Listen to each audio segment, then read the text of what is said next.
Buenos días, Alberto Calva, ¿cómo estás? Hola, ¿cómo estás, Silvia? Buenos días, ¿cómo están todos? Un hermoso día a pesar de estar en invierno. Creo que está despejado y no está tan frío, así que ya es bueno. Pero es buenísimo verte, de verdad que me da mucha emoción verte.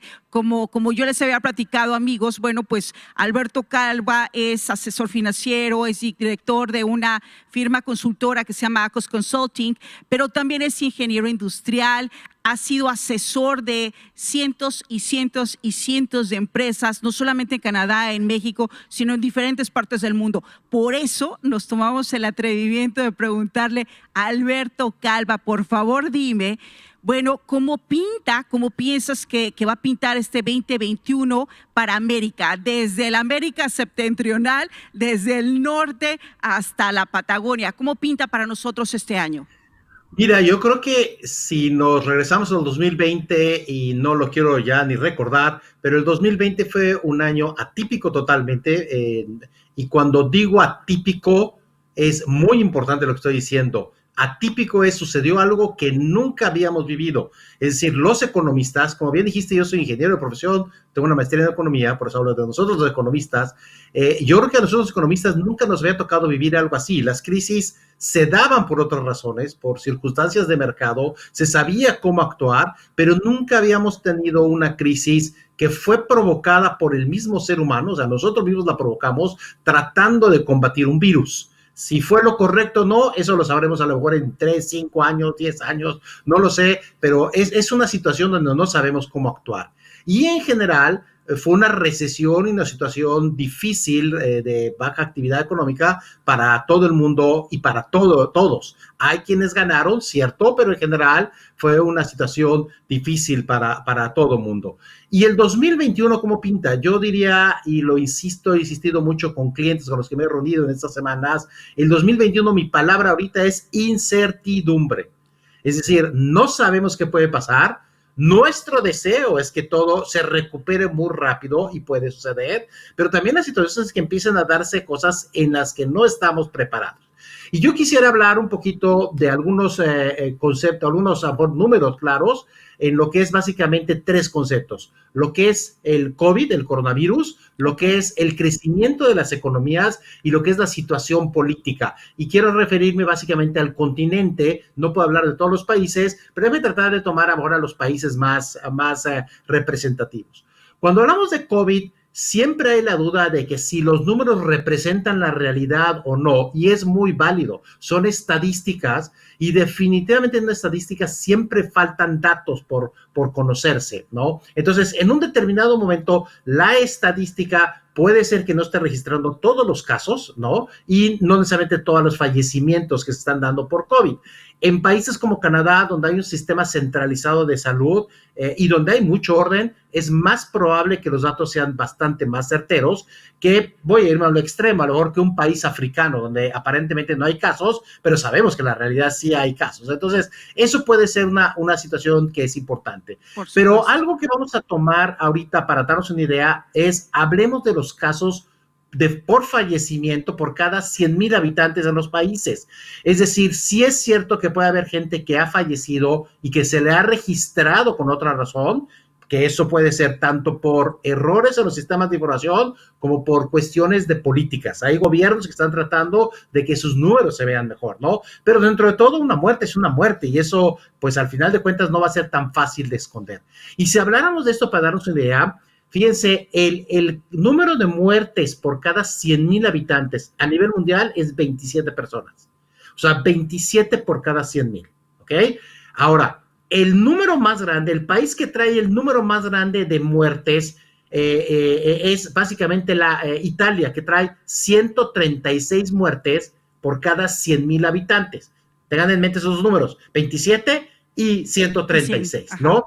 Ahora, arriba de Italia sí hay como 3 países más, pero son países chiquitos. Entonces, no los he tomado en cuenta, no por discriminar a los chiquitos, sino porque pueden ser menos representativos, ¿no? Pero bueno, eso nos da una idea de 27 a 136. Ahí están los números de muertes, ¿no? A nivel mundial, el promedio es relativamente bajo, porque la India, aunque tiene muchos casos, es tan grande la población que es muy poquitos los casos que Claro tienen. que es Tienen relativo, 8 casos. sí. Ellos tienen 11 casos por cada 100,000 y China tiene 0.3.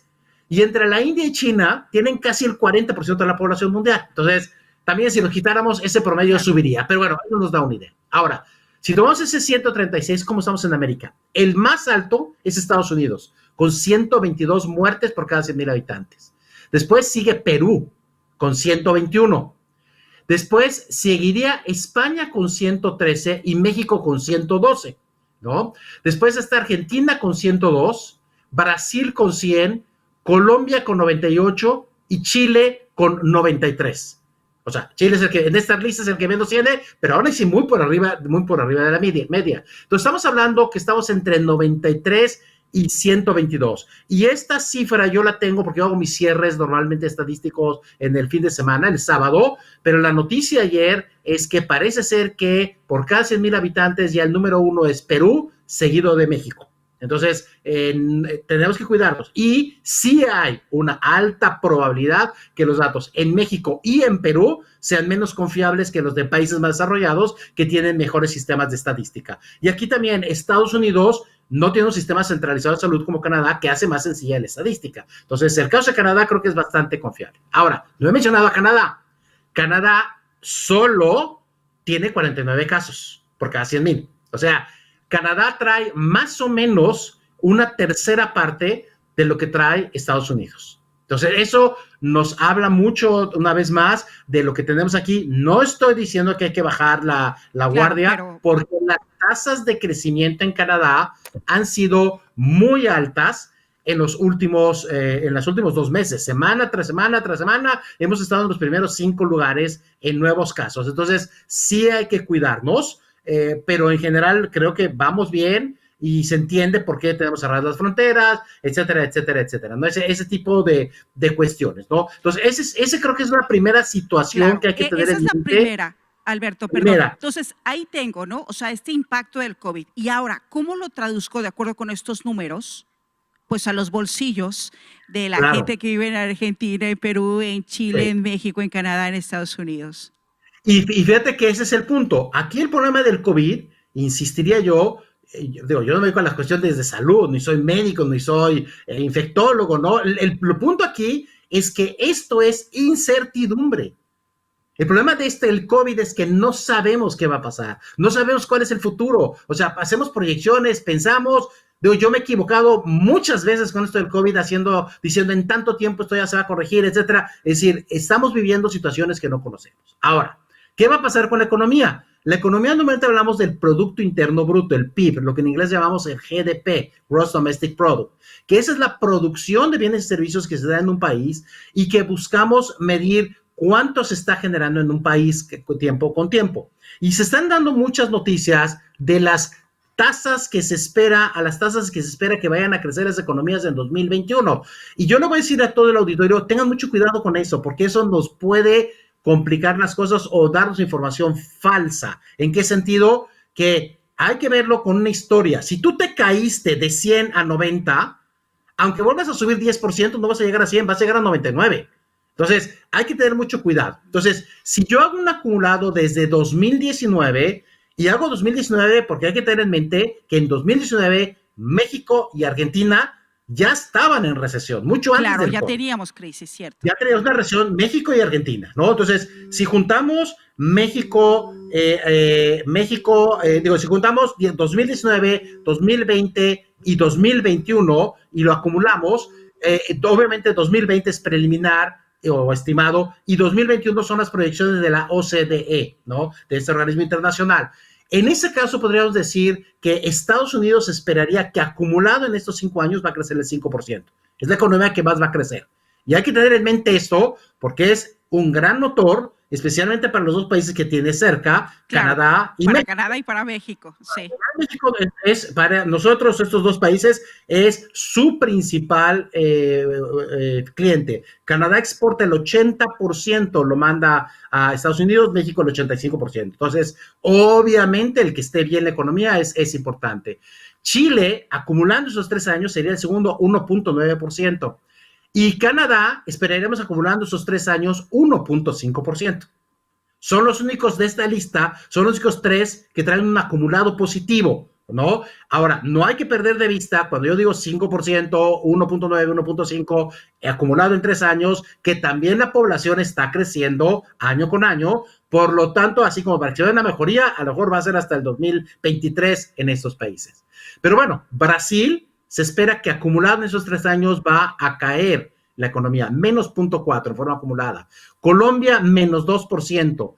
México menos 6.2% y Argentina menos 11.9%. Wow. Entonces, insisto, estos dos últimos, México y Argentina, vienen en recesión desde 2019. O sea, no es un problema de coronavirus y demás. De COVID. Ya se esperaba que estos dos países en 2020 iban a tener una recesión. Obviamente esto lo hizo todavía más complicado y viene el problema de la reactivación. Entonces, el COVID, todas estas cosas que no conocemos, pueden hacer que todos esos números cambien. Lo que creo que hay que tener en mente es que tenemos ahorita un motor fuerte que puede ser los Estados Unidos y la misma economía interna de Canadá en principio se va a estar reactivando. Eso no quiere decir que ni todas las provincias van a crecer igual, ni todas las industrias van a crecer igual, ni todas las empresas, ni todas las personas. Y el trabajo de cada uno de nosotros es hacer lo que tengamos que hacer para estar en el lado ganador. O sea, ¿cómo lo vamos a hacer? Para estar en las buenas industrias, para que aunque la industria en que estamos esté mal, que a nosotros nos vaya bien y tenemos que seguir adelante, y esto requiere de mucha innovación, de mucho reinventarnos, simplemente cuestiones como las estamos haciendo hoy en día, ¿no? Ya hace un año nos hubiéramos visto en el auditorio o nos vemos a distancia, como tú bien dijiste desde el principio, en cualquier lugar del mundo. Ahora, claro. Tercero, viene la política.